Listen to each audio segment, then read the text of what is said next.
how to get your brows from looking like this to this.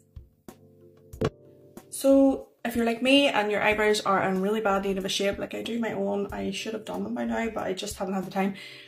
They need everything done to them. So I want to give them a good shape so that they just don't look unruly. This could also suit if you don't have a lot of brow hair and you want to give a wee bit of a shape first so you know exactly where to fill in.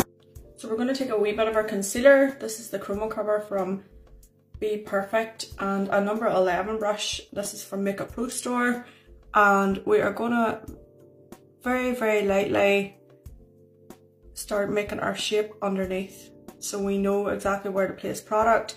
And this is going to be like a more natural brow. We don't want anything too heavy looking, and we're going to pull this down and we can blend it out then with the Beauty Blender, and you can see that's give that so much of a sharper shape already. If you can still see brow hairs, that's fine. We are embracing not being perfect this year. For reference, your arch should fall in this white area between the coloured part of your eye and the edge of your eye. So somewhere along here.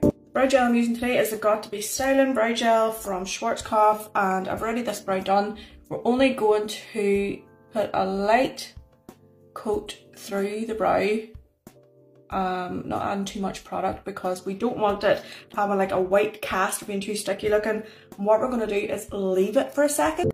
So it's getting tacky, sort of like your eyelash glue. Once it gets tacky, that is when you want to start trying to shape it onto your eyelid. And that's what we're going to do now. I'm going to use this Maybelline Express Brow. It's like a wee fine micro brow pencil. So I just use the brush off that and brush the brow where I want it to sit.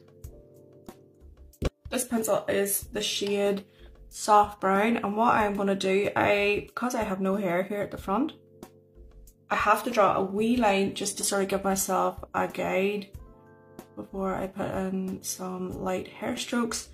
And through the rest of the brow then, because I have already put my concealer line there as a guide, I just put some light hair strokes down to the tail, and you can make this as soft or as over dramatic as you want. Once you have it filled in, just use your spoolie to lightly brush through because we don't want any like harsh lines sitting in the brow. And that's me good to go.